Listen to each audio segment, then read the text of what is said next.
Welcome to global voice. Srirama సహిత సత్యనారాయణ స్వామి వారి 50వ బ్రహ్మోత్సవాలు ప్రారంభం. హిల్ కాలనీలోని శ్రీరామ సహిత సత్యనారాయణ స్వామి దేవస్థానంలో ఈ నెల 16వ తేదీ నుండి 23వ తేదీ వరకు 50వ బ్రహ్మోత్సవాలను ఘనంగా నిర్వహిస్తున్నట్లు దేవస్థానం కమిటీ తెలిపింది. ఈ కార్యక్రమానికి భక్తులు అధిక సంఖ్యలో హాజరై స్వామివారి కృపకు పాత్రలు కాగలరని దేవస్థానం కమిటీ కోరింది.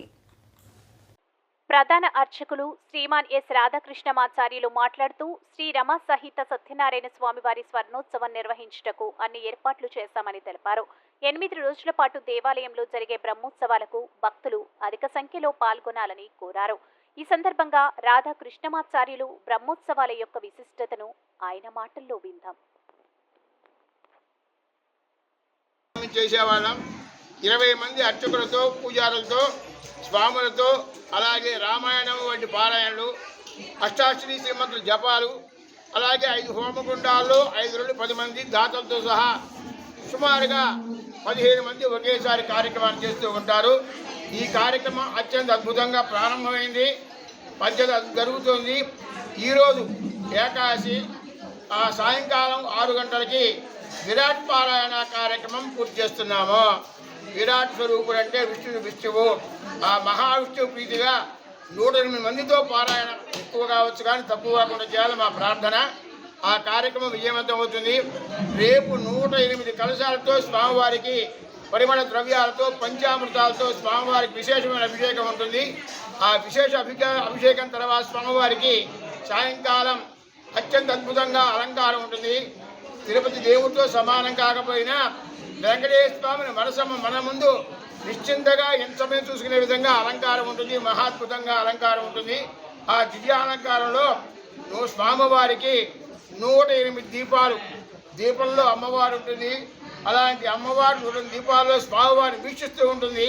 ఆ కాంతిలో స్వామివారు విరాజిల్తూ విరిగిపోతుంటారు.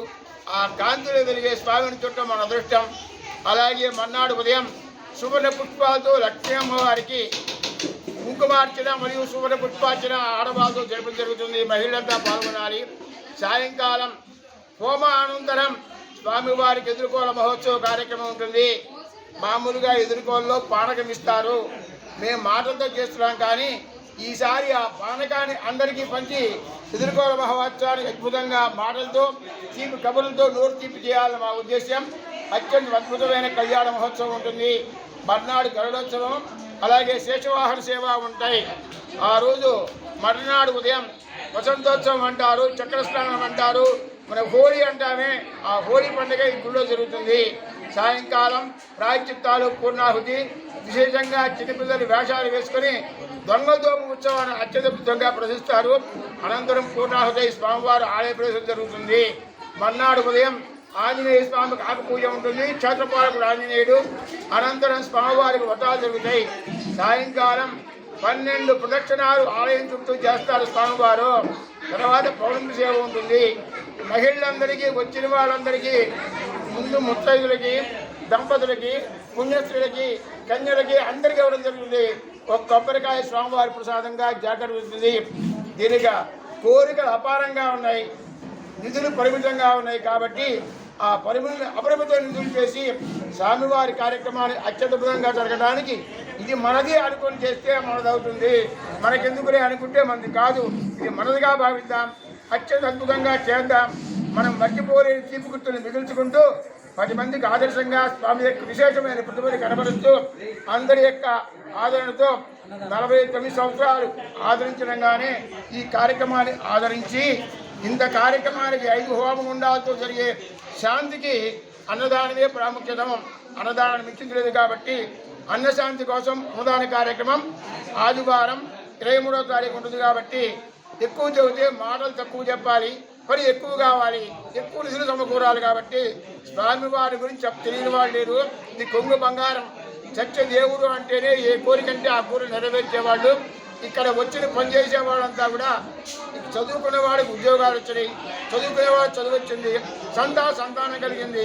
ఎవరికి ఏ కోరిక అనుకుంటే ఆ కోరిక కాబట్టి ఆ కోరికలు తీర్చే సత్యదేవుడి యొక్క విశేష ఫలాన్ని పొంది స్వామి అనుగ్రహానికి పాత్రలై మన బాధలు తొలగించుకొని అందరూ సుఖవంతంగా ఉన్నది.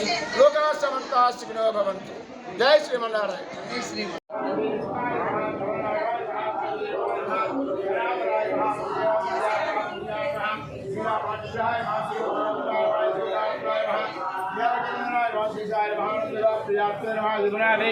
సమూహాయ నమః పరమద్రవ్యాయ నమః భూతన జీవహాయ నమః త్రిగుణాయ నమః గోవిందాయ నమః యోగనామ దేవ నమః వత్సమార్జనాయ నమః అనంతాయ నమః